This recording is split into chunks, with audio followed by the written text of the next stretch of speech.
later can introduce themselves as well. The goal is we should wrap up by 11, and hopefully we'll build a great relationship together. Okay? So let me start by us looking at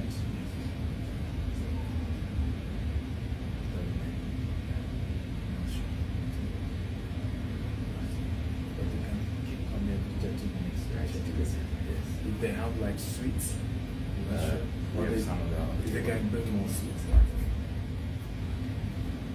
Okay, so I want to first of all talk about, I'll start with personal finance, right? And I've seen that a lot of us here are entrepreneurs, so we run our businesses as well. So in your personal finance, we have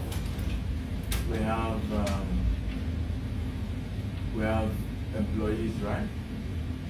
We have self-employed. We have business owners. We have what? Investors, right? This is like the four major ways that you make money. Okay? And I like to teach this a lot because I think that in Africa we haven't really mastered this concept very well. Now, as an employee, the data has shown that you can never be financially free by just being an employee. True of us, right? So you have to look for something else to do to guarantee your financial freedom. Now, it's not necessary that you need to leave your job, but it still means that you need to look for something tangible. You could start with having a job, that's okay, but you have to think of something more. Then you can be a self-employed, right? And this we call one-man business. And when we say you're self-employed, we're basically saying without you, the business cannot prosper, right? Once you're not there, the business begins to have some crises, some challenges, and some major issues. Does that make sense? But to be a self-employed, you also look at how this is also how all great businesses start. So there's nothing wrong if you're currently a self-employed. Nothing is wrong with that. Just that you need to learn how to move from being self-employed to being what? Very much structured business, which we call business owner. Now, what's the difference between self-employed and a business owner? Can anybody guess? What is the real thing that makes there's a difference? Self-employed and a business owner. Yes. Yes, I think when it comes to business, it's something that is now running when you are not available. When you're not available. Yes, beautiful. Yes. Yeah, I wanted to say the same, that a business can actually run on its own when you're absent. Even when you're absent. But we all talk about this, but mentally we do not believe in it as Africans.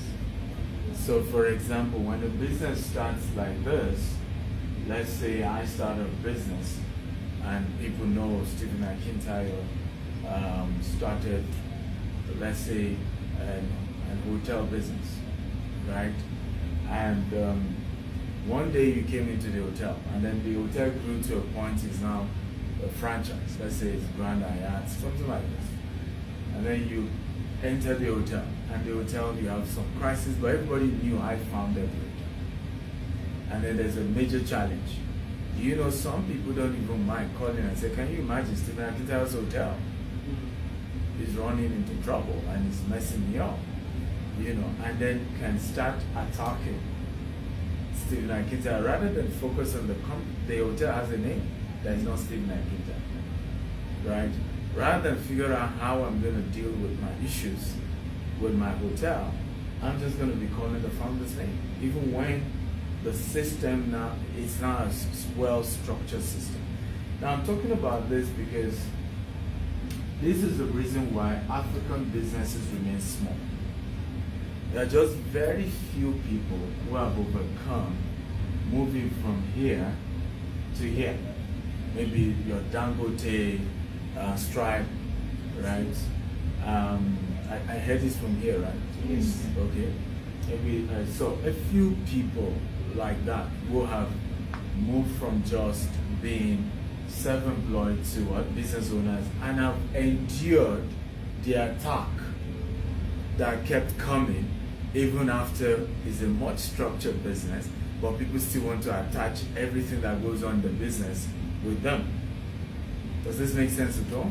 But many of other entrepreneurs, as soon as you're trying to structure your business, what do you notice? And I've had this challenge for many, many years as well. As soon as I'm trying to pull out of my business, any issue people have with the companies I own, they start dragging my name into it. Right? Almost as if to say, you better get back into the business and run it by yourself and figure it out. But the real truth is that once a business is trying to cross from being self-employed to a business owner, it's like a baby that is trying to learn how to walk. What happened to that baby? As he tries to stand, he falls. He tries to stand, he falls. He tries to stand, he what? He falls. So what are you supposed to do? Sometimes as mothers, and thank God there are mothers here, what do? You take your eye away, isn't it? Almost as if you didn't see the baby. And then the baby will cry, right? As in, yeah, right? Really crying about how he or she felt, like, I'm alone, right? I just fell on the ground and nothing was done for me. Does this make some sense? Yes. So you must understand that in the course of moving your business from self-employed to now being a structured business, you are going to have some crisis. And it's just normal, it's natural, it's one of those things. Now, why many of us never get the business here at the end of the day is that when that business is having little crisis, what do we start doing? We'll rush back to save the business.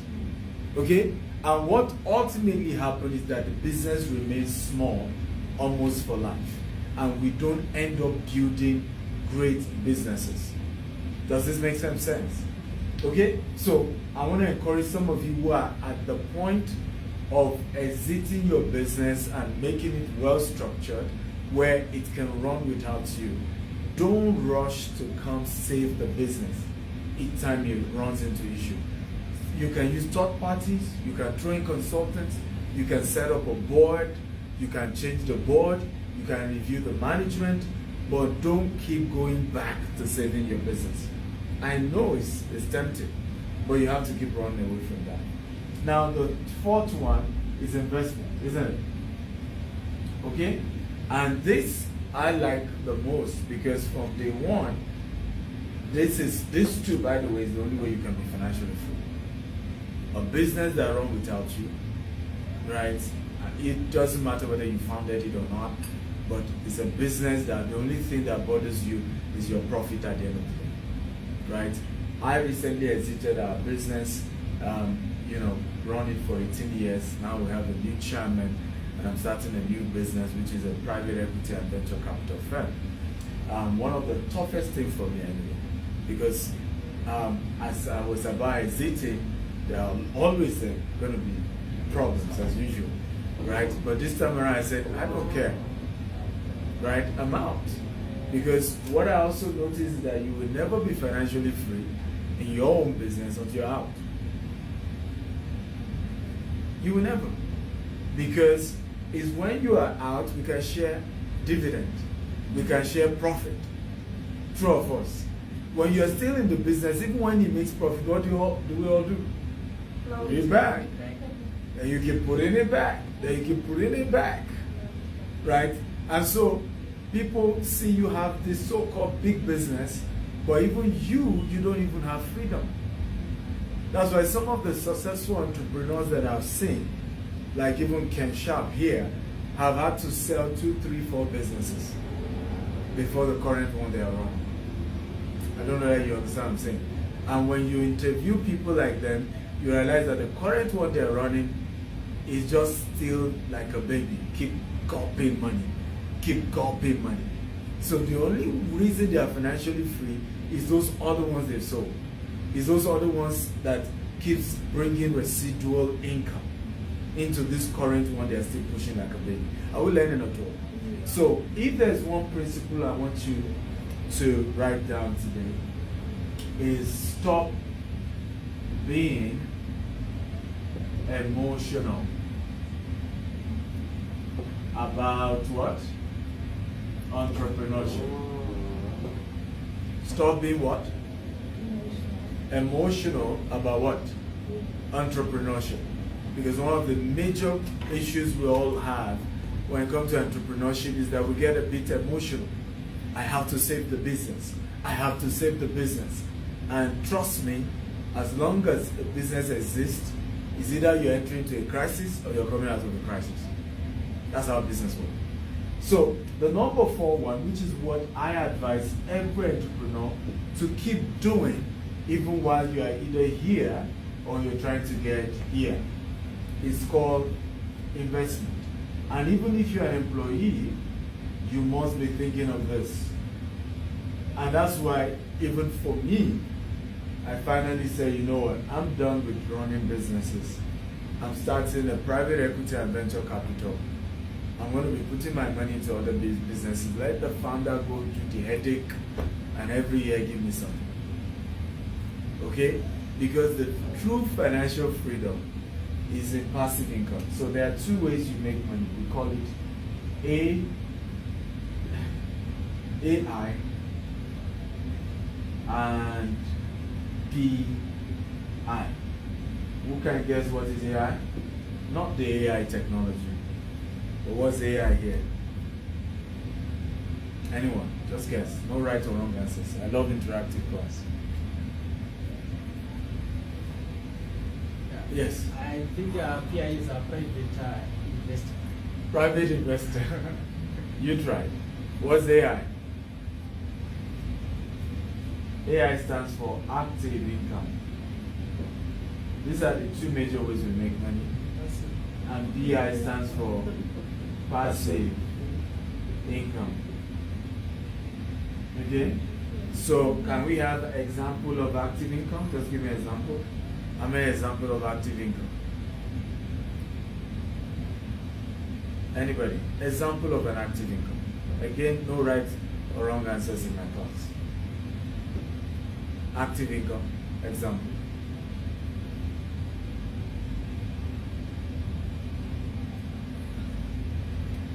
Come on, your job. Right? Your job is an active income. Basically, what an active income means is an income that requires your physical involvement for the money to come in. It's called active income, right? Once it requires your active involvement, you have to be involved. So can anybody give me an example? So your job is one, which other one? Active income. Huh? Nobody else. No right or wrong answers. Maybe the salary that you get from the job. That's still on the job. Of course, when we say job, we mean salary. In fact, that's the best one. There's even salary that is the best one. So salary. What else? If you're self-employed. Thank you. Self-employment as well. Right? Is still active income. Remember, in the case of self-employment, when you're not there, the business really struggles. Most likely does. Pastoring. Yes. Politician. Yes. Politics is active income, yeah? Commissions. Huh? Commission and tip. Yeah. Commission. When you sell, because if you don't sell, SLTV is multi-level. And even that goes down if you're not involved. Tips. Public speaking, what I'm doing as well. Right? I charge $20,000 to speak at events, but I have to be physically there. Right? So if I'm not there, I can't make money. So we can go on and on, but this is an example of active income. But hear this, and that's just similar to this too. These two are active income. You can never be financially free with active income. Never. Because what happened is called law of diminishing returns. Law of what? Diminishing return. So what the law simply says is that, the older you get, right, the lesser your ability to make what? Active income. True or false? Okay? So if all your sources of income are only active income, what then happens as you age? You get poorer. You see how the universe can be so unfair? You get poorer and poorer and poorer. And the rule is because you are only surviving on your active income. Now, are we saying you should not have an active income? No. We're saying that you move your money from active income, whatever it is, every one of us must have an active income. But whatever you're getting from active income, what we're saying is that move it from there and what? And put it into what? Passive income. So what that does is that, and that's the beauty of passive income, it's reverse. Passive income is a reverse of active income. Because in the case of passive income, it's actually no longer the law of diminishing return. The older the investment, the more the returns. But particularly if you keep, we call it compound interest, right? So if you leverage on compound interest, meaning you keep putting your interest back into whatever it is that is generating that returns, right? It keeps compounding for you, and the older you get, the richer you get. I hope this makes sense. Yes. Now, passive income is what keeps bringing money for you, even when you don't do anything. The only thing you do is the initial investment. And once you do that initial investment, it continues to generate income for you. That's called passive income. Now, what is the problem of passive income? Can anybody tell us? Why is it that most of us don't do passive income? There are a few reasons. Anyone? Maybe one of the reasons could be the initial investment required could be too high. So the capital is an issue. What else? Yeah. I think it also depends on trends. For example, if you are into stocks or a REIT, then the market has dropped. Yeah, so market trends. Risk. Risk. Yeah. What else? I think it also needs some time to build. It takes. Takes time. Yes. Long term. Right. So we want it quick. This one, 30 days, I get salary. Right. 1 week I sell, I get commission. Right. It kind of brings the money faster. In investment, a year, 5 years, 10 years, why wait that long? I want to see my money now. What else? Why are we not doing passive income? What else is the reason why we don't go into passive income? Yes. Maybe it needs investment in a lot of assets. Investment, a lot of assets. No. I mean, if you're already investing, you're investing. Right? You're already investing. So what you're talking about, the need for diversification, right? So that you have different assets that you invested, right? But we're looking at why don't we even like doing it in the first place, right? One is the capital is high. 2 is risk. We don't want to lose our money. 3 is that sometimes it takes long for us to get returns, and we rather prefer something within 9 years. Yes. Maybe liquidity is not easy to dispose of.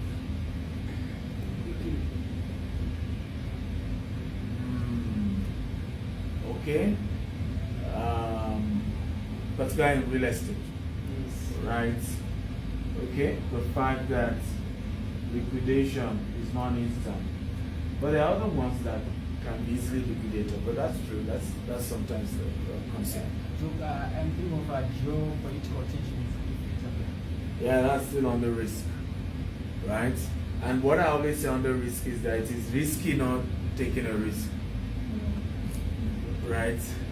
I have met a lot of people who always discourage other people and say, don't do that investment, you're going to lose your money. That company is a scam. And you know what I always ask them? You that you have been so intelligent not to take risk, how rich are you? Have you ever had some of those people who discourage you? Like, okay, so you, all your life, you've been so smart, you've been so intelligent, you've never lost money before. Are you richer? How wealthy are you?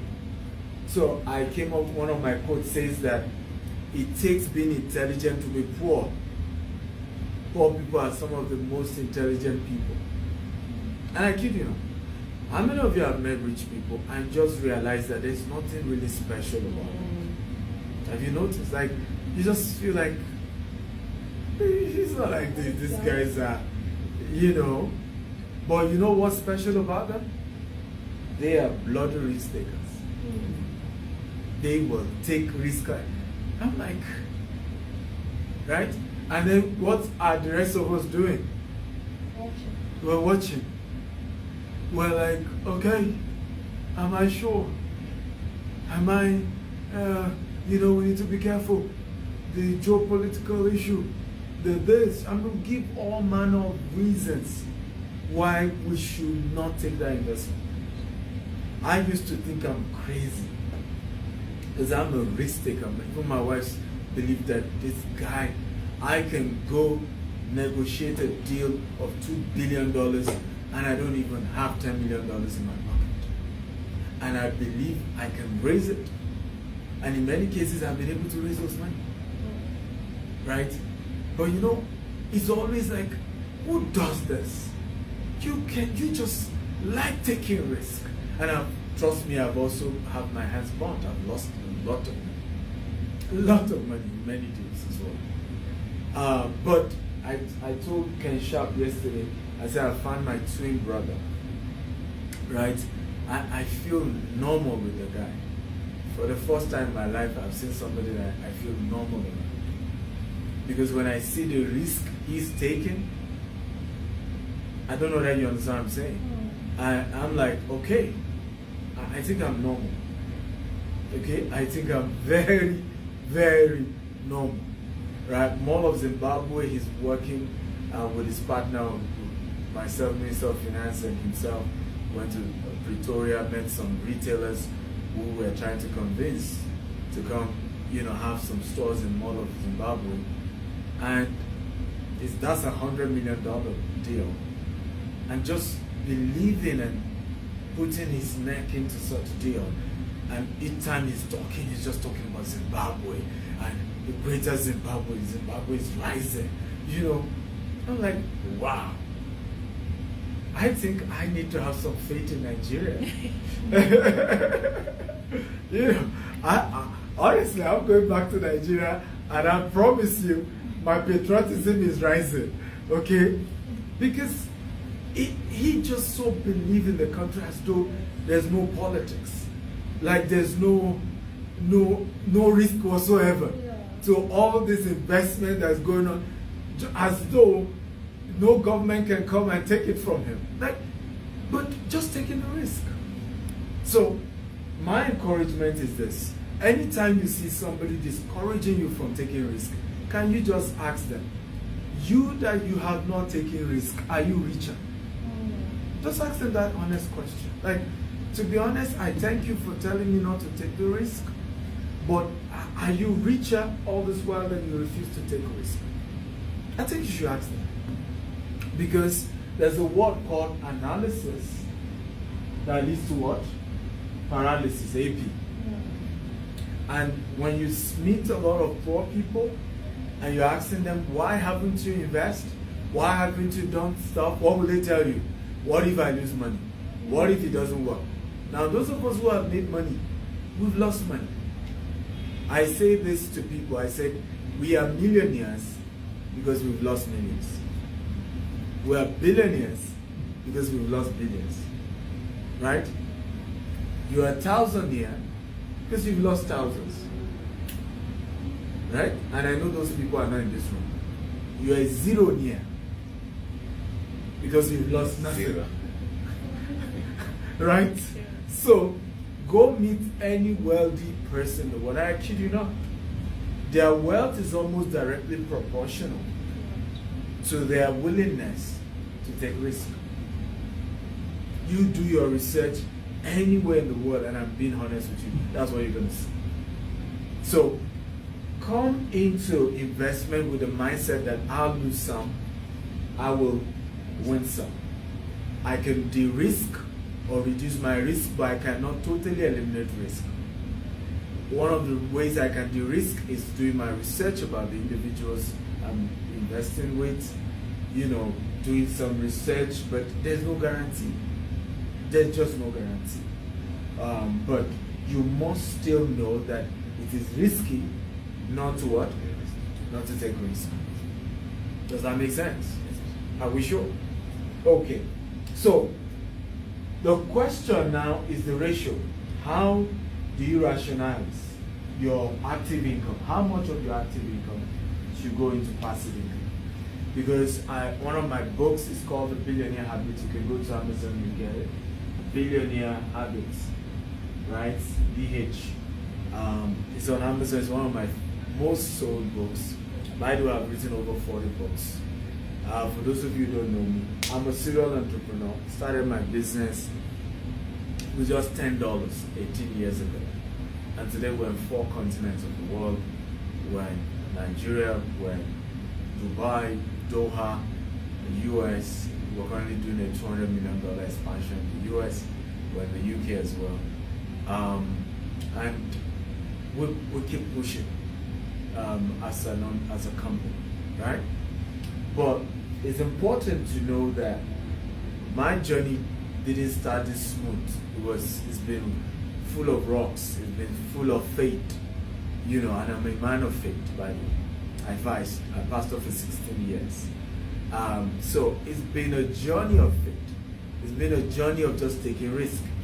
But one thing I was sure was that even though I was born into a poor family, I wanted to live a wealthy family when I was leaving the earth. And it's very, very important to know it's not your fault that your parents are poor. It's your fault if you remain poor. And the only way to really, really destroy poverty, not just in your lifetime, but for multiple generations after you're gone, is to master the art of passive income. Okay? Is to master it in a very, very deep level. And my advice is it starts with a habit. It just starts with the habit of saying, whatever is coming from my active income, a portion of it must go into what? Into passive income. So I'm going to ask each of you one by one. Do you even have how much you want to make for this year? Anybody? What's your income dream or target for this year? Anybody has one? I always have. Every year I have an amount I want to make for the year. I write myself a check. Okay, I put December 31st. I put the amount I want to make. I sign it, and then I put it where I can see it every morning when I wake up. And I begin to confess that I'm going to make that. What I've noticed is that I don't always end up making as much as I planned, but I always make much, much more than I made the previous year. And the year I don't have such goal, my income goes to dive. So do any one of us have we done that? Nobody. So if we have not done that, can we take time and write down how much do you want to make? I don't want it to even be realistic. Remember, AP, analysis, leads to what? Paralysis. Just dream. How much do you want to make? Because that's the beginning of it. Start with the vision, start with the dream. When the dream is in place, the logic to achieving it will gradually show up. Does that make sense? Okay, so assignment number 1, write down how much you want to make this year. I'm not saying profit, but the total income that you want to touch this year, write it down. The second assignment is have a percentage you want to dedicate to passive income from your active income. So let's say you make $50,000 every month. Okay, how much out of that $50,000 you make every month do you want to put into what? Into your passive income, source of passive income. Now, what are the various sources of passive income? Real estate is a source of passive income. Under real estate, we have different types. Land banking, rental income, right? You buy a house, you put it on Airbnb. Those are part of passive income. What's other example of passive income? Buy a stock. Yes? I wanted to say stocks and shares. Stocks and shares. Invest in a very well structured mining company, right? So by owning your mining business, you're still self-employed, by the way, don't forget that. Because if anything goes wrong, whoop, the business can go, right? But I can invest in a REIT. I can, invest in a very structured mining company that's listed in the stock exchange, right?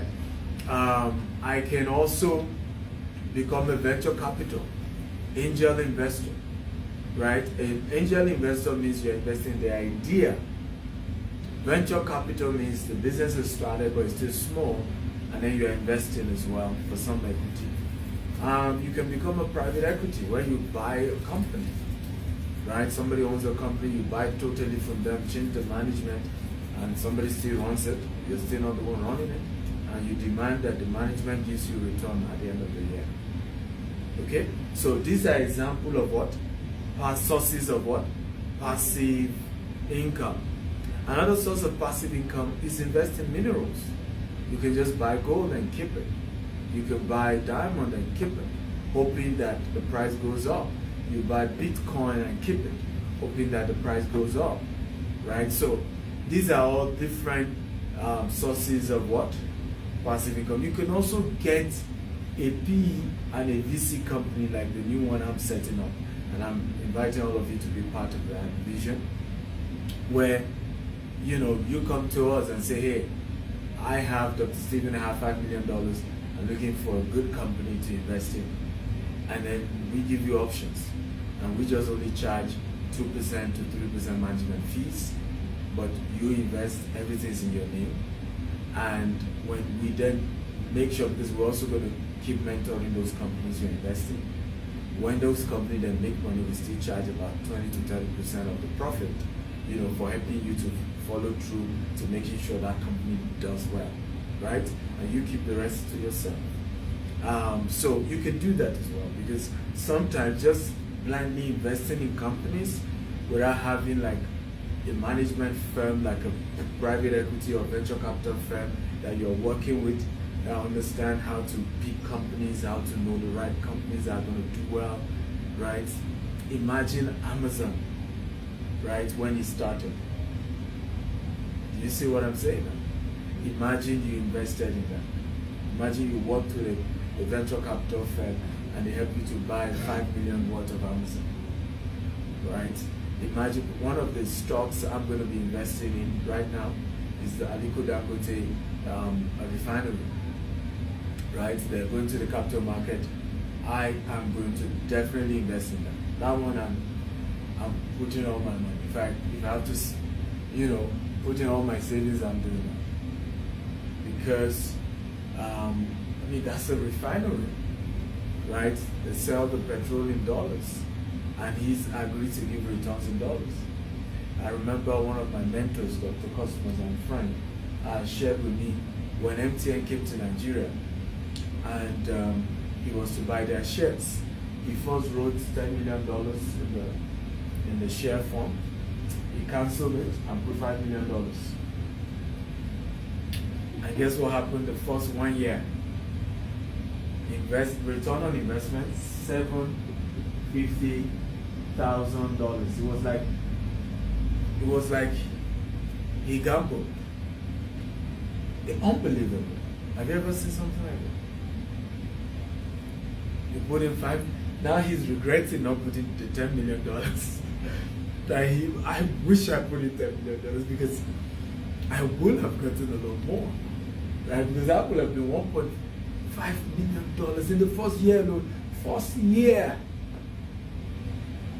Of course, he went on to make much more than the $5 million in just, returns on investment. And the capital is still there. So it's important to have a percentage. So do you have a percentage you want to put in? Yeah. Yes, what's the percentage of your active income that from today, you say every month, so percentage of my active income goes into a vehicle for passive income. So I've retained 30%. 30%. Good. You? I've done 60%. Huh? 60. 60. That's a lot. How are you going to pay your bills? But that's good. If you can do it, it takes high level discipline, but if you can do it, that's a good one. Honestly, it's a good one if you can do it. Yes? 20%. 20%. 20. Huh? 20. 20%, 20, yes. 40. 40. Ooh, that's ambitious. Yes. 20%. 20%. Yes. 10%. You're the lowest. What's going on? Yes. Wishy. Because I've already started investing in passive.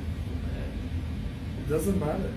So, Your we can put say 20. your active income is at least for now going to be there. Right? Let's put it at 20. It's reasonable. Yeah, 20 is reasonable. 10 is also fine, by the way. Don't be under pressure. It's your money. I'm not going to touch it. Right? So 10 is also okay. But it's the discipline. It's never easy, I can tell you that. But if you can discipline yourself and say a portion goes into this vehicle, then you're ready for wealth. Well, I can go on and on, but my board is full. So I'd rather take your question. Have you gotten some value today? Come on, guys. I need your response. Yes. Did you get value? Yes, sir. Yes. Okay. I heard Zimbabweans are a bit cold and calm and gentle. Did you get value? Yes. I need your energy. Okay? Nigerians have a lot of energy, isn't it? Yes.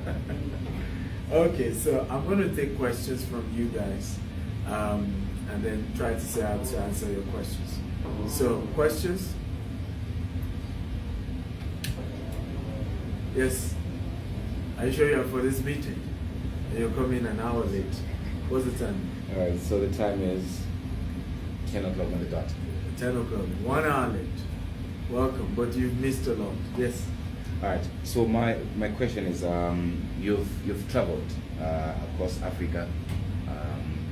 Obviously, the economy is a bit different, but as someone who has traveled and I like your story. You say when you started 18 years ago, you started with $10.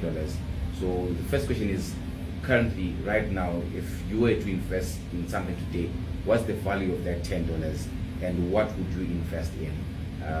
Someone who's trying to scale from the first quadrant, which is employment, to have a self-employment business that can be scalable one day into a business. What can you do right now? Let's say maybe with an investment of a humble $2,500. Yeah. Well, the first thing I'm going to say is that when I started, you're already better than me. Because when I started, I didn't know even what I just taught you tonight, this morning. Right? And I feel that if I know what I taught you this morning, like I do now, I probably would have done much better.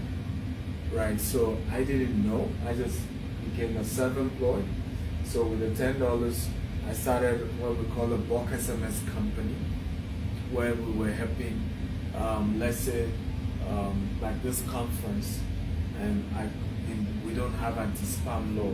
So let's say I have a seminar, I could go meet somebody who does bulk SMS and say, send me SMS to 10,000 people in Harare to come for this event. So that was the business I was doing. People come to me and I help them do marketing using bulk SMS. Okay? And that was the business, that I started with. And it was humble. Even the $10, they gave me $7. It was a church. They gave me $7. They had a conference and they wanted me to send a message that they had this crusade. And then I added, because the platform I was using, the minimum you can buy SMS unit from them was $10. So I added $300 and I bought the first. And from there, other clients came.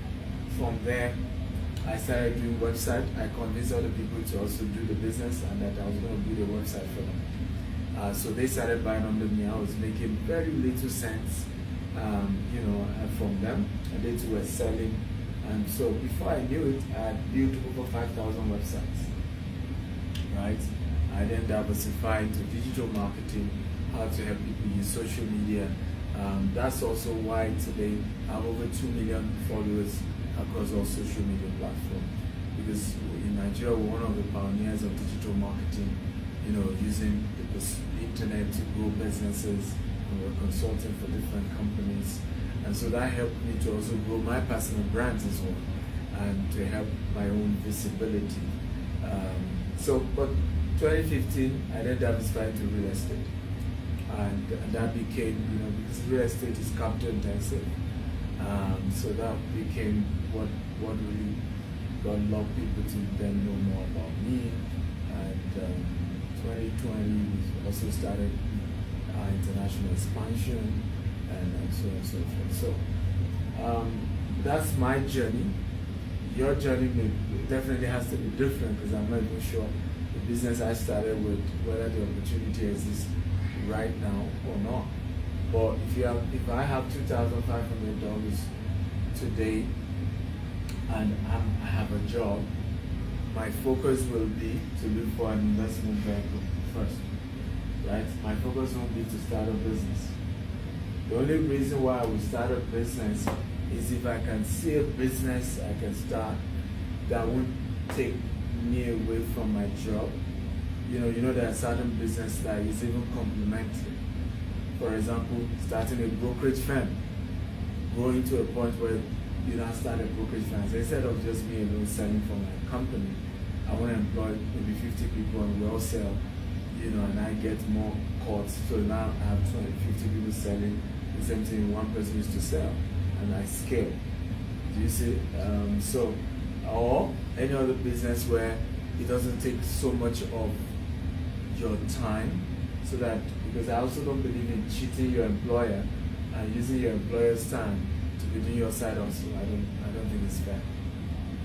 It's just my own opinion. Some people do it, but I don't think it's right. Right? You see some people betting with their boss time. All manner of things that people do, I don't recommend. But if there's a business you can start without 2,500, that doesn't take your time, maybe something you can do weekends, maybe something, an e-commerce business that you just run ads and you've automated the whole process, why not? But if there's none, then keep putting this into a vehicle of investment so that it keeps appreciating and keep appreciating.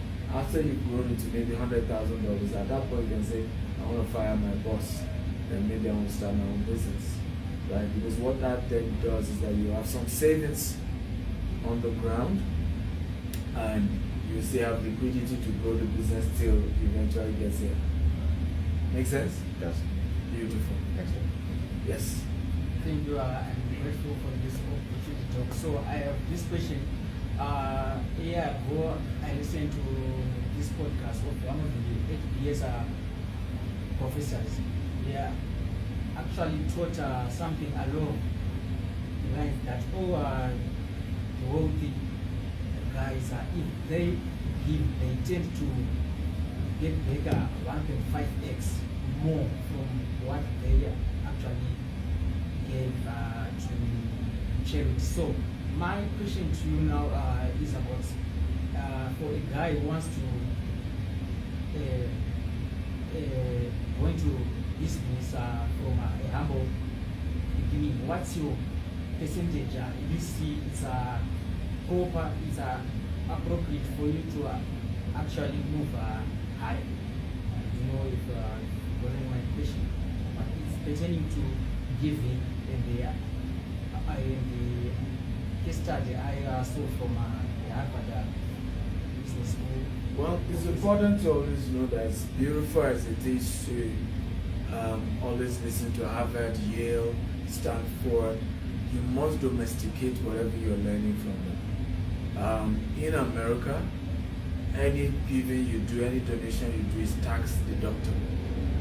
But most African countries don't run like that. Right? So what it means is that in America, instead of giving the money to government, I can give the money to charity. You see now? And the government will waive my taxes for me. And what a lot of rich people then do, they set up a foundation, and then they say the foundation bought a jet so that it can take its leaders for charity works across Africa and all of that. And it's been written off. They can buy cars and say it was the foundation that bought the cars. So many of these foundations you hear about, even UN and all of these agencies, are you aware that over 70% of what is donated goes into operations? You know, and it's allowed. Right? So a lot of the money, rich people are able to just use it to take care of their lifestyle. Do you see now? Yet now pay zero taxes because they've said, oh, we donated all the money to the charity, and then from the charity they now use the charity money to do other things. But that doesn't always work in Africa. So you need to look at the African routes to things. You know, every country has their own different concepts, and you have to look for how do you domesticate, you know, what works in the Western world in Africa. And that's always my advice.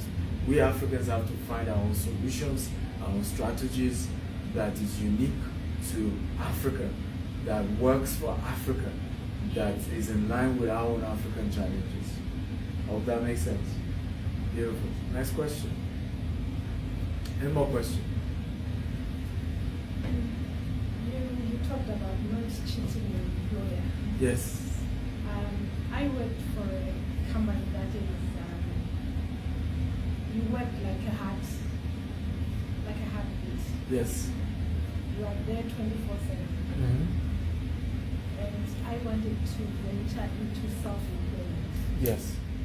While I was there at work, Yeah. it wasn't feasible. Yeah. Until I had to just turn my back on the, You resigned? yes, I did. To make sure that I start something. Yes. But sometimes it's not feasible To combine the two. Yeah. So what's your question? My question is, how do you then give it a balance where, like a company is like that? There's no balance. You know, just resign. You did the right thing. I mean, the only thing is, are you well prepared as at the time you resign? Did you have? I tell people if you're going to resign to start your own company, have 1 year salary in your savings. Like whatever you were collecting as salary, have at least 1 year of it saved somewhere, so that, because business takes a while before, when you start a new business, it will take a while to become. And if your lifestyle so go too low, you will be forced to go back and look for a job. Right? So don't rush to quit a job when you want to go into entrepreneurship. Keep saving and have enough savings, both to support the new business and to support your personal lifestyle. Right? But there's nothing wrong having to resign. You see, when you resign and you start your business, you will not have empathy for your former employer. Because what we all don't realize is that, you know, when you're here, you think the people here and here are bad people. But when you come here yourself and here, then you realize, because now you're in their shoes, and you then begin to say, oh, now I see.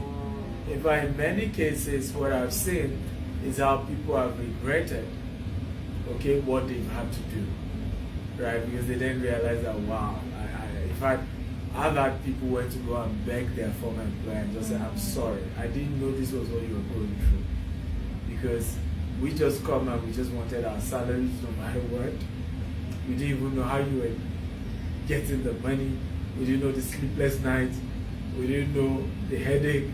We didn't know how days where customer disappointed you, yet there are so many bills to pay.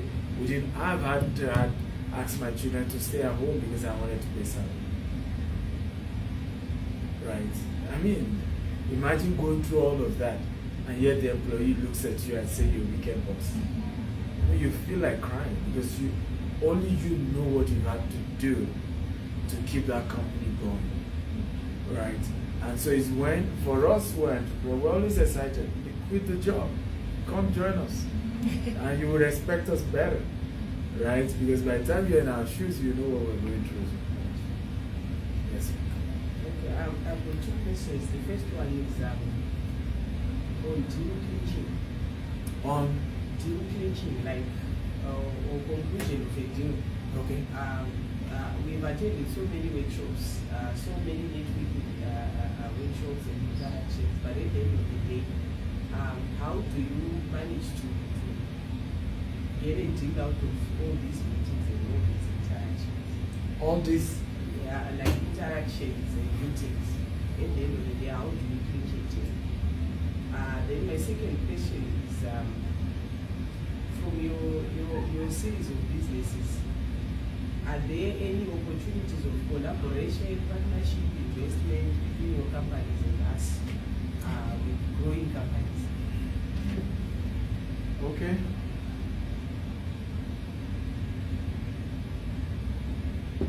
So first, so I believe you're talking about when you come for meetings like this, how do you leverage it? Number one rule, don't rush to go home. After a meeting like this, get everybody's number. When you get home, message them and say, it was nice meeting you at the meet and greet with Dr. Steven. You know, invite each other for coffee, lunch, you know, build the relationship better. What I realize is this, the wealthy, okay, so, and this is this is my latest book. There are 3 ways to work. Hard work, true of us. Smart work, right? And then net work. Did you notice work in each of them? So hard work can only guarantee you survival. That's all it will give, right? I work hard at my job. Yeah, you will survive. Right? Maybe you'll pay a few bills. Smart work, okay, will make you rich. Network will make you wealthy. Richness and wealth are 2 different things. Being rich just means you have a little more than enough. Being wealthy means you have something transgenerational. Right? Now, what gets you to wealth is what? Is what? Network. So the rich always invest hard in networking. Hard. Like, it's the major job. And they are master at it without looking forceful. Right? The poor, on the other hand, is very forceful. Come and buy from me now. Give me money now. Do business with me today. Right? If you don't do it now, something is going to happen. I will die. But if you are Nigeria, you put your own. Right? So, but the rich does it differently. My daughter is doing her wedding, and it's going to be in so island, right? And then boom, you all come, right? Oh, Dr. Steven, we're doing some great stuff in Zimbabwe, right? Please check your schedule. I'd like you to come. By the way, I'm here at the invitation of Kensha, right? I'd like you to come. And then, oh yeah, we're going to do some deals here. Then we go, then we come. Now, at the end of that, do you think there's a deal Kensha will ask me to do, and it's within my power to do that I will not do? You see how the rich play the game, right? But the poor is like, no. Even to pay for a lunch, like, how much? Expensive restaurant? And I'll spend $1,000? No. Do you see? And that's why I said networking is also work. Because it takes your time, it takes your resources, okay? But if you do it well, it brings much returns than hard work. Much returns than even what? Smart work. Because right now I'm already telling Ken, I said, you're launching your golf course. Let's get a private jet. I'm going to get some of Nigeria's billionaires to come. Right? So, yeah, if you want to clap well. Right? Okay? You know, and then we're thinking of doing a road show with the Minister of Finance to come to Nigeria, meet some of our rich guys, and then also bring some of them to come here as well. But because somebody decided to what? To network. Do you see the point? But the rule is that it's long term. Networking is long term. Most time we want it now, want it quick, right? You just met each other now and say, well, I said house, come and buy today. I will give you the form. You don't pay now. You know, don't be a hustler. Take it easy. Be strategic. In fact, when you're well strategic, it's the other party that is going to be begging you. Like, no, I want the deal. Because right now I'm seeing some of the properties that we sell for $1 million in Nigeria, right? Ken is selling them for $350,000. Like, this is too good to be true. Why not invest in Zimbabwe? Right? But that's how you do it. Okay? But imagine he's just sending me, Stephen, come invest in Zimbabwe. No. Say, hey, come have some. And I've been so stressed. I just did my birthday was I mean, again, I have some level of fame in Nigeria.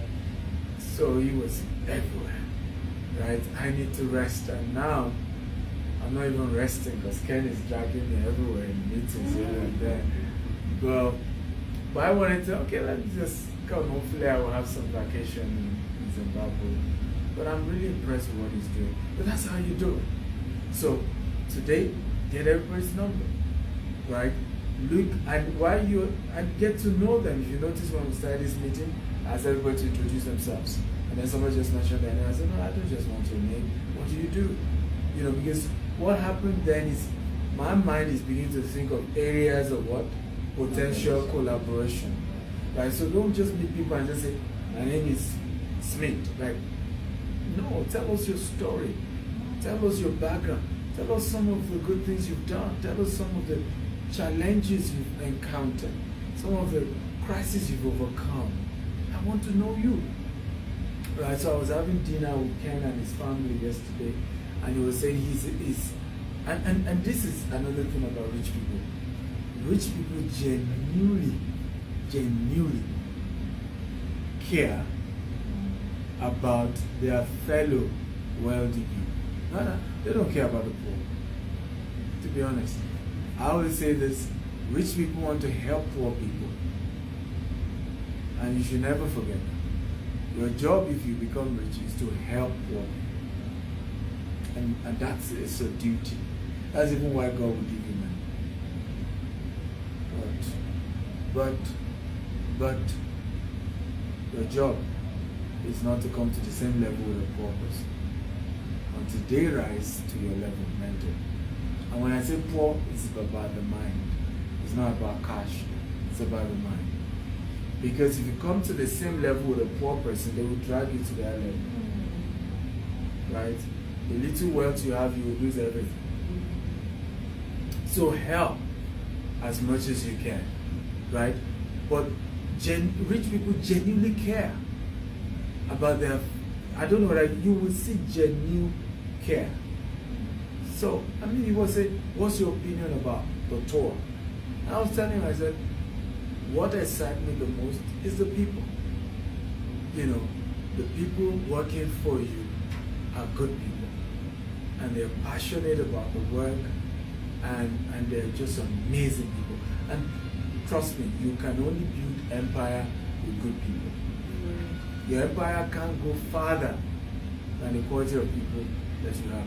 And guess the impression I have about Zimbabwe. I want to bring as many Zimbabweans to my company in Nigeria to work for. People are good people. I'm being honest. Yeah. You know, and I was telling him, yeah.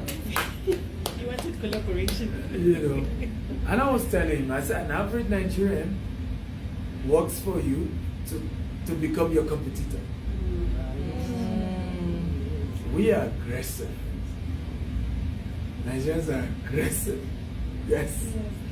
So isn't your job just to learn about your business, and then the next time is resign and it's in the same business as you, and you go and meet your client and say, my former boss charges you much. Guess what? I can charge you much lesser.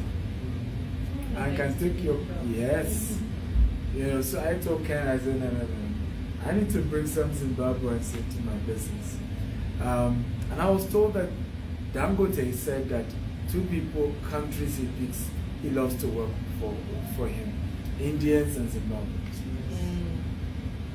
Right. So I thought you would come for yourself.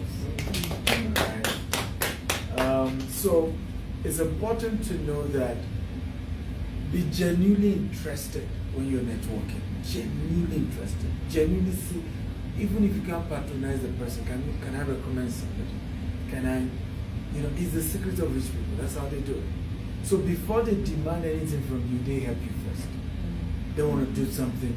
They want to, you know, and when you go that way, the other party feels like, I'm owing you, right? And wealthy people don't like to owe. They don't like it. It's a code. It's an unwritten code. So if you're smart, always make sure wealthy people are in your debt, like they owe you, right? But guess what most people do? He's rich. Give me money. Invest in my business. Now, and unknowing to you, he will probably even invest much more. But don't start with that. Does that make sense? Start with genuinely wanting to know them, genuinely. By the way, you should read my book. Just order it from Amazon, Billionaire Habits. I talked a lot about this. Just genuinely want to, know them, build good relationship, collaborate. Myself and Ken Sharp met 4 years ago at an event in Dubai, just like this. And we kept in touch. That's what I'm saying. Right? So that's how you ultimately close deals. Build a relationship, exchange numbers, be in touch, greet them, and gradually something will happen that lead to something, and you begin to connect there. Collaborations, I'm open to it. Very much open to it. Just make sure that you've done your research, because sometimes also when people want to do collaboration, they've not done their research. So I'll give you an example. Somebody said to me, Stephen, I want you to invest in my business. I said, oh, why not? So how much do you need? I need $100,000. Okay, so how much equity will you give me? Doesn't say I'll give you 2% equity. So what's the valuation of your business? $200,000. You see that? So do your research. Be sure that when you are seeking collaboration, you've done your research. You've even gone beyond equity analysis. You've even done analysis of how what you're proposing complement their other businesses. You say, oh, you're doing this real estate project. If you have equity in this business, you see it complements this. You see how you think deeper than just. But I'm in a phase where I'm open to investing in businesses. I'm open to collaboration. That's what I'm open to mentor business owners and help them grow their business. Warning: I don't mentor for free. If you want free mentorship, go to my YouTube. I have over 3,000 videos on YouTube, right? For free, okay? But if you want to do one-on-one mentorship, I charge for that. And the good news about all those I've mentored is they've gone to grow their businesses. Some of them are even invested much more than what. You see, why do we charge? There are two ways to get a mentor. You serve the mentor. You serve, or you what?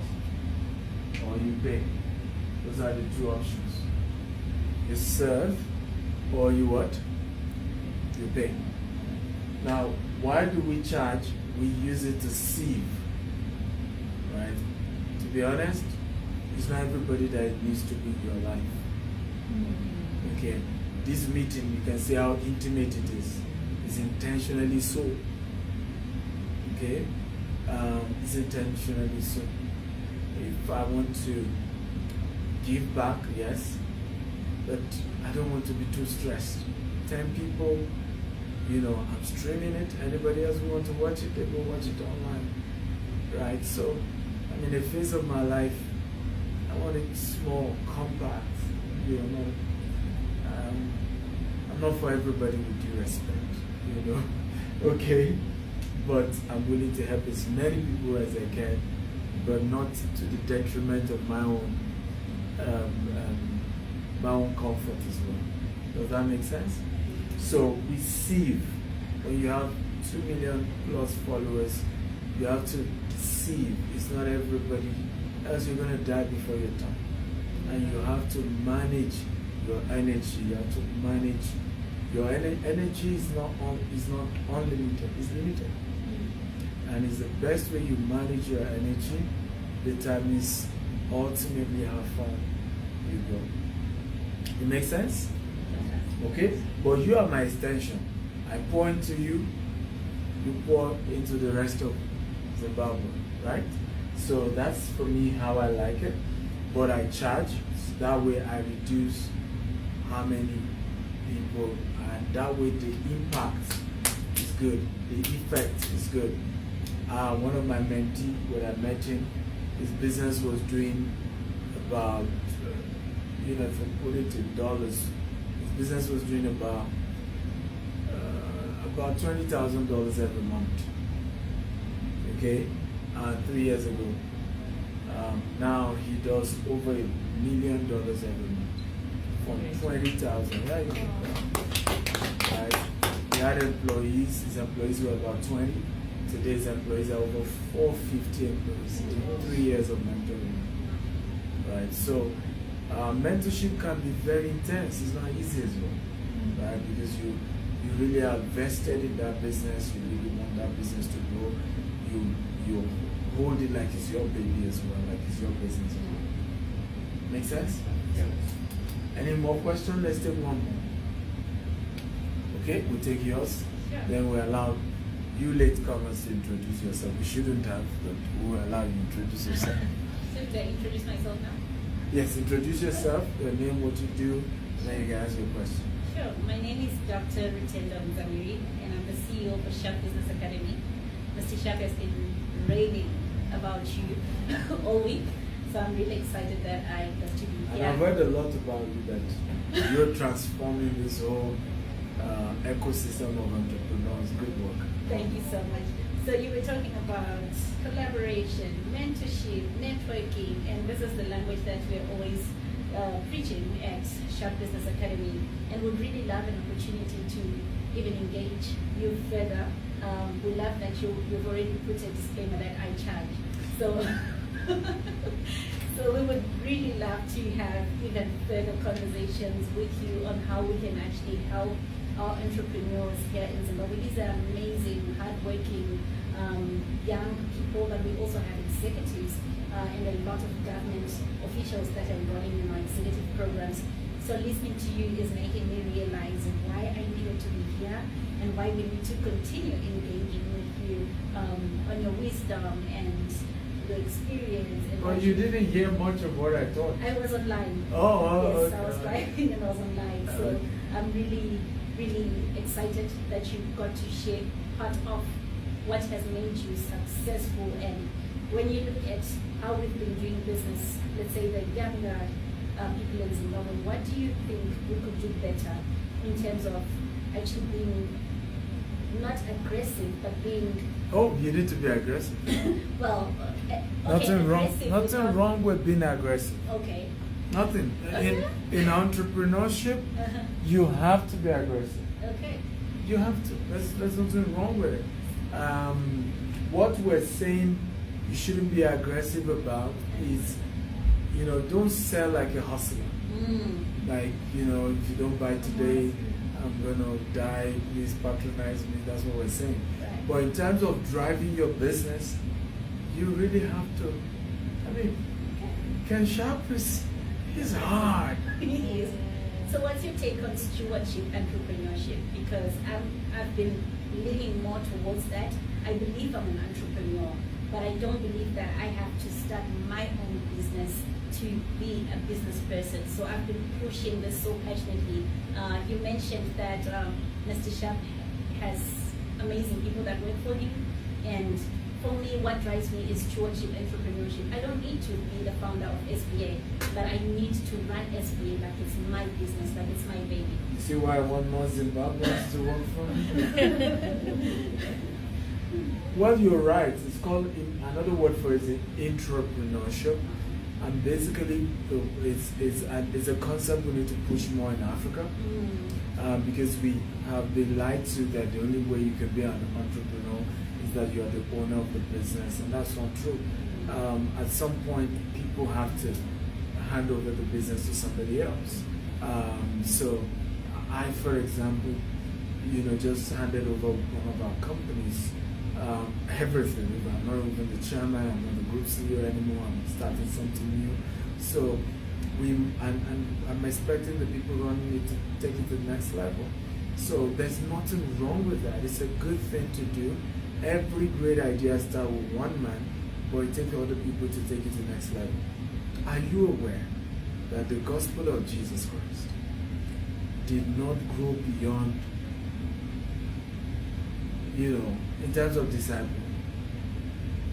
12 of them, and then another 120? And then the highest record of people that Jesus taught, highest record, 5,000. Right? They say, okay, they didn't count women and children.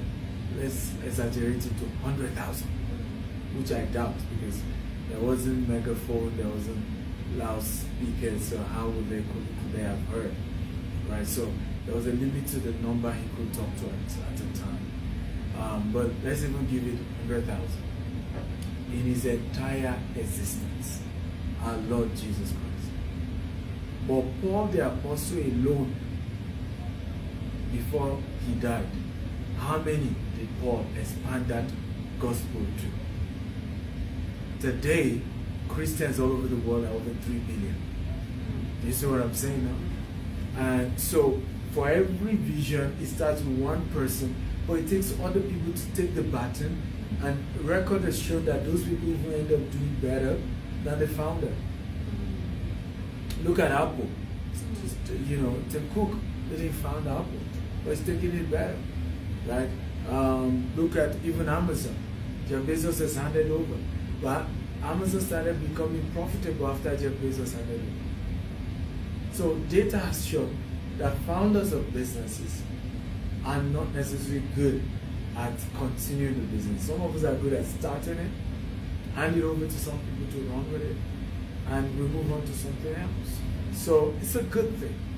And if you run it well, at some point you potentially can buy shares and buy equity in the business. That is what we need to push more in Africa, because not every one of us can take risk like most founders. Not every one of us. These things, sometimes we just can't do it, right? I've had few investors invest with us, and there's been delay in returns because business is having some downtime. They would call you all manner of names, and then sometimes like, do you know how much I've lost? Gone, never to come back. You is just even give the company some time, right? And you will still get your money. But you don't know, you guys must be scammers, you must be this. So what do you think we founders are going through? Right? So some people are just not even wired for something like that. They're just not wired for it. So it might be good to just be loyal in another person's business, put in your best. But if you feel you can start your own, please by all means, give it a shot. Give it a shot. You have the chance to do it. But my advice to young entrepreneurs in Zimbabwe, go harder, be more daring, be more ambitious. Right? This nation has everything she needs. Young population. What's the population of Zimbabwe? About, let's just say 16, right? 16 million. Can you believe that? Nigeria is 250 million.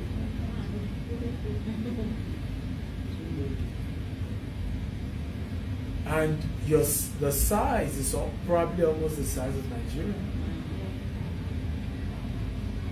Do you see that? So you have so much opportunity. And then you have. So what does this mean? We Nigerians, almost the same land size, 250 million and increasing, are competing with all the small golds, small oils, small this. You, smaller population, you have all of this. So I think you should be more aggressive. So when you say, not to be aggressive, please, by all means, be more aggressive, dream bigger, right? If you fail, I promise you, you'll be better than those who didn't dream, right? I have a quote that says, dream so big that failure is success. Did you hear that? Yes. Dream so big that what you consider failure in that big dream will still be a huge success. That's how to dream. Right? So that would be my advice to Zimbabwe entrepreneurs. Dream big. I mean, there's so much to conquer. There's so much. Right? I was listening to your minister talking about your debt, $2.5 billion. I was smiling. One Nigerian will write off that check, one individual. Yeah. Write it off and just say, okay. In fact, we had to ask him, can't one person write it off, say, well, government debt, if one person, individuals give the loan will be higher, the interest rate will be higher. But one Nigerian will gladly give you that money. The Aliko will write that off and not even know he spent money. Huh? Okay? So, but do you know that's also because we haven't raised more, successful entrepreneurs in Zimbabwe? Because the more entrepreneurs you have in the country, the higher the GDP, right? The more the country makes in taxes, the less the debt, the stronger the currency. So there's so much. But yes, I'll be willing to speak anything for Ken Sharp. I mean, okay, I've decided to call him my twin brother. We think alike. I said to him, if assuming we've been very close for a long time, I would say he's stealing my ideas, right? Because our visions are similar. He's trying to build 22,000 homes. I'm trying to build 25,000 homes. He has different land locations, and he's running multiple projects at the same time. I too have 30 different locations just in Nigeria alone, trying to run multiple projects. And everybody thinks I'm crazy, like, who dreams this big, like, come down to this earth, be human for a while. So yeah.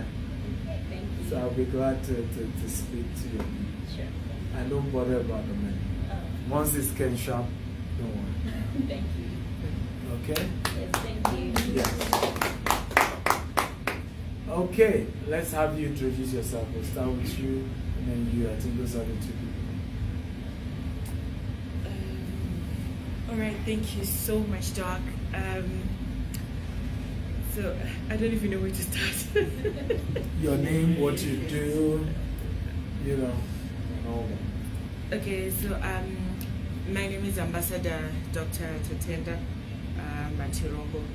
I am an ambassador of African Union Youth Council to Zimbabwe, and I am the country director of International Forum for Peace and Diplomacy for Zimbabwe and SADC as well. So my boss, the Director General of IFPD, Ambassador Timothy Adiranan, He's from Nigeria. So he told me yesterday that you're in Zimbabwe. And then he said, you better go and meet that man. You better go. And I'm like, I'm so busy in the morning. And then you don't know. So he sent me your link. And I'm like, okay, I think I'll have to make an effort to go. So in the morning, I was like, Your Excellency, please allow me to leave now. I'm going. She goes, oh yeah, now. Please go. So yeah, that's how I came to come here. And I am the managing director of Center for Diabetes Management Hospital. It's a specialist diabetes hospital in Zimbabwe, and I'm an entrepreneur as well. I run this company called Tate's Confectionery. I actually make cakes for Kensha, yeah, for Tanya and the team and his wife, and I'm also an author. I have written 20 books, and Wow, that's impressive. when you were talking about your 40 books, I was, oh Lord. I thought I was done writing books, and here is someone who has written 40 and I have half of it. Which means I have a lifetime to go. Actually 50 now. 50. Yes. Yeah. And they're all on Amazon. 50. But I added 2 more, it was 48. I added 2 more on my birthday. So. Yeah. And you see, I have 30 to go if I'm going to be a mentee. Ah. I have more than You've 30 done to it. write. So I think this meeting has taught me not to give up, because I said, 20 books, I think I can now rest. I think I've done so much for myself. But now you have given me so much push. I think that was an aggressive push for me to say that 20 books is nothing. I mean, you have to push more. And I'm still going. Okay, I think the bestseller for my books is the one called The Waiting Wife, where I talk about embracing the waiting period, your waiting season of waiting for the God-ordained husband or kingdom spouse. It's actually, it's a Christian book. Yeah, it's one of my bestsellers. And then the other bestseller is the one called Rotai the Dreamer. It's about a young boy who dreamt so big to become the world's most agriculturalist. So that's the second one. So please allow me to give you some of my books. Or I can give you 20 of them, and then I don't know if you can read them at once, or I can just give you a few that you're going to select that you see can resonate with your field. Yes. And I think I can end there for now. Okay, nice meeting you. Nice to meet you too, sir. Yes. My name is Ivan Scalable. You need to speak a bit louder. My name is Ivan Scalable. I work for a real estate company, which is actually a real estate company. Oh, this is your boss. And that's all. No more introduction. Okay. You're welcome. Any more question or contribution as we come to an end? I like to start my class early, and I love to end early. I don't do what we call African time, as you must have noticed. Yes. You said one of the ways to get a ticket to be a mentee is to sell the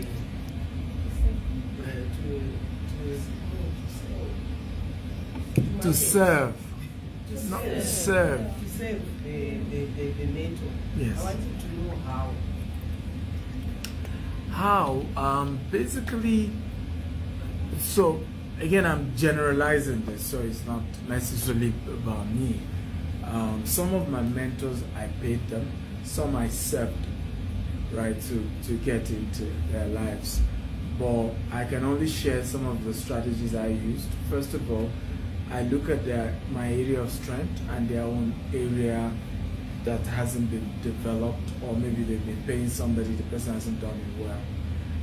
One of them is one of the wealthiest Nigerian, whom by the time I met him, he wasn't on social media. He's an old money guy, and they don't know how to do social media, but he does a lot of speaking, and he has a lot to teach the younger generation. And because I had strength in digital marketing, I started working on his social media brand, and today I manage all his digital assets, and he's now 100 times famous now, right? He used to go through the airport, nobody really knows him except there are another old money, you know. But now the younger generation are following him in their millions, and he's so grateful that I did that for him without even charging for it. But that has then brought us to be quite close, you know. And now also, if most people just reach out, they want access to him, they go through me. He sometimes even tell people I'm his manager and all of that. So, but you just want to look at each individual is different, and so you want to look at their lives and say, how can I help, you know, and then offer that as a service.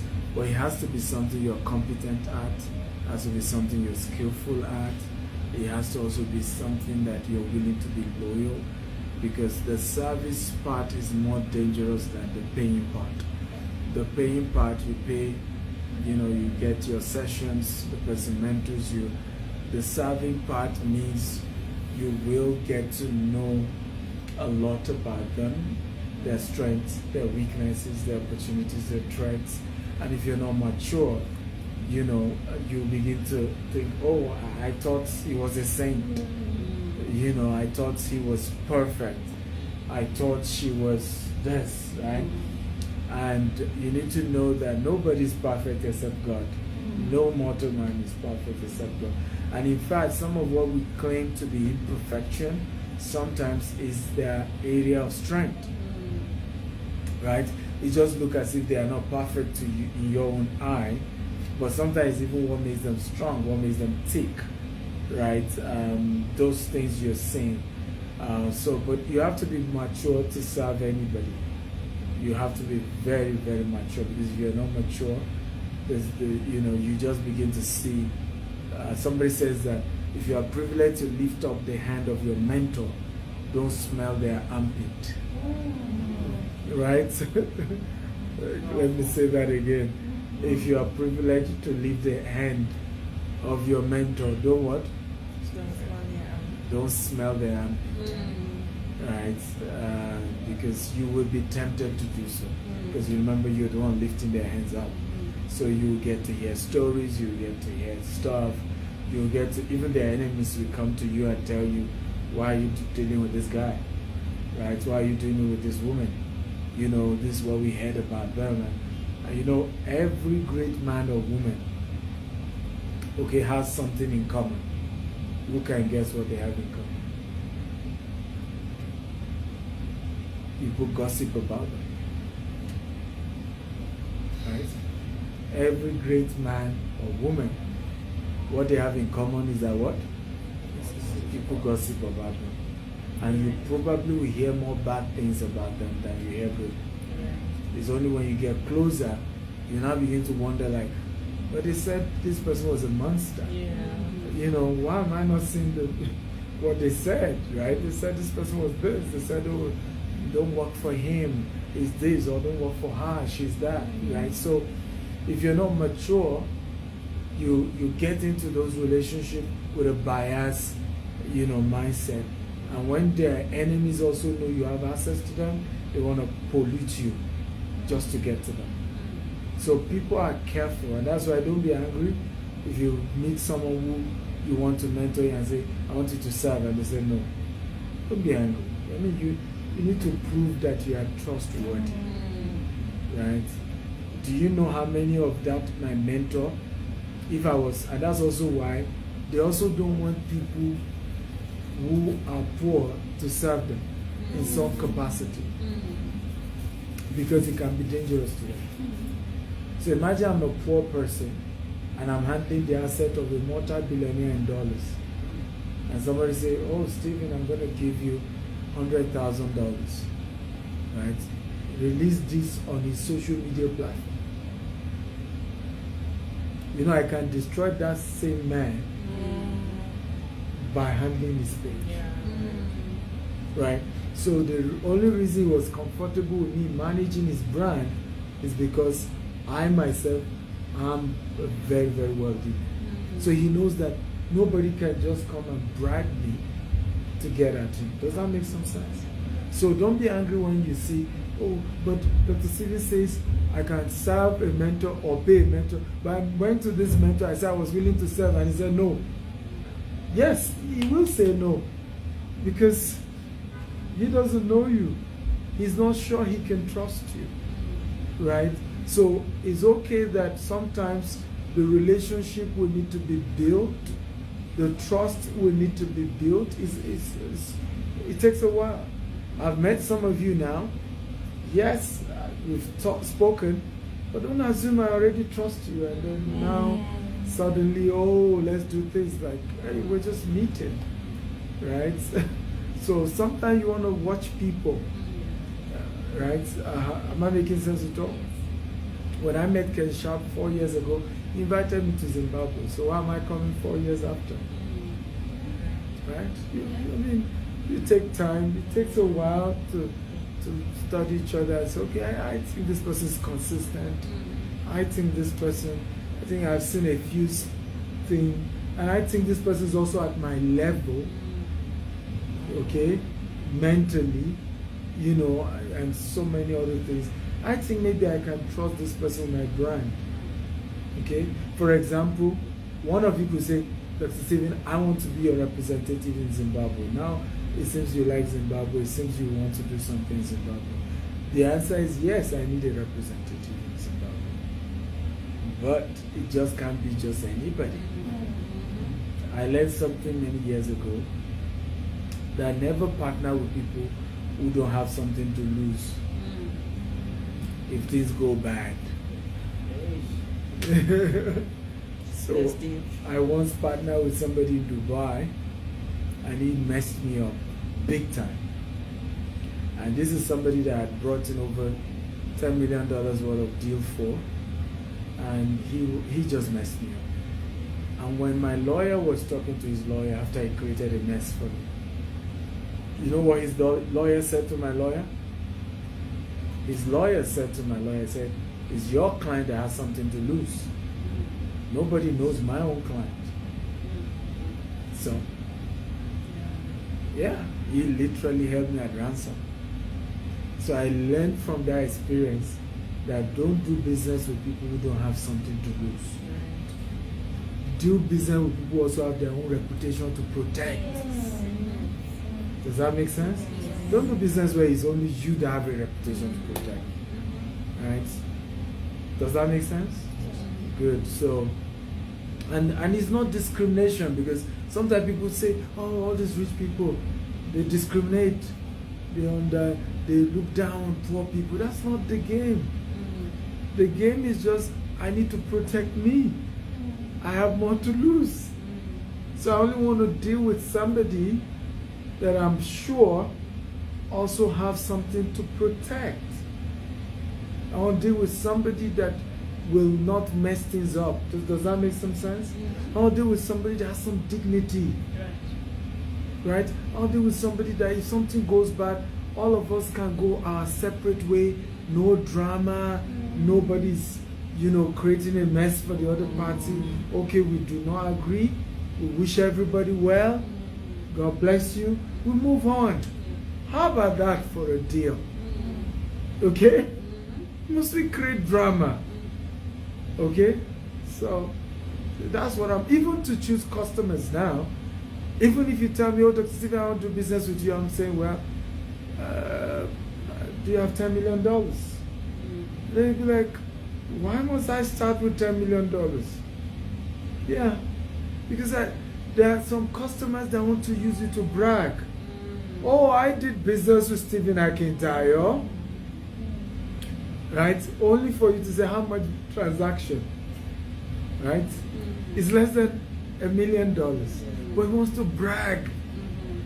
There's a reason why if you're going to buy cement from Dangote, even cement, you must be a dealer that is doing at least $1 million and above. Yes, like you want to be a Dangote distributor. You must be doing at least in a year $20 million worth of, purchases with his company. It's because If you're too small, you will want to blackmail him and say, oh, Dangote, I bought $500,000 cement. He didn't deliver it on time. The guy is a mess. But if you're big to a level, there's certain conversation you don't, you even when you want to fight for your right, you do it secretly. You'll be like, don't tell anybody, but please help me get my money back from him. Who understand what I'm talking about? But when you're too low in the food chain, you just even want to brag. So that you're Steven, I invested with him. I need my money back. I'm not doing any more. So at a level, you begin to get careful. Even who you pick as a customer. Not that you hate people, not that you are stereotyping people, not that you're stigmatizing people, but you're also protecting yourself and your brand and your reputation as well. It makes sense? Yes. Beautiful. Beautiful. Okay? So I hope I answered your question. Once again, thank you all for coming. I'm really excited to be here, and it's good to be in Zimbabwe. And I can tell you guys are good people, and I really, really look forward to. I look forward to really working with more Zimbabweans and have a few of you work in our company, and see how we can partner.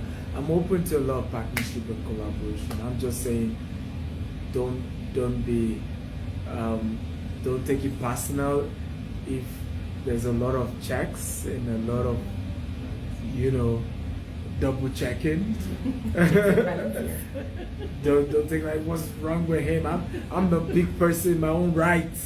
Yes, I get it, but just allow the due process to take place, right? Okay, but I'm excited to work with you guys.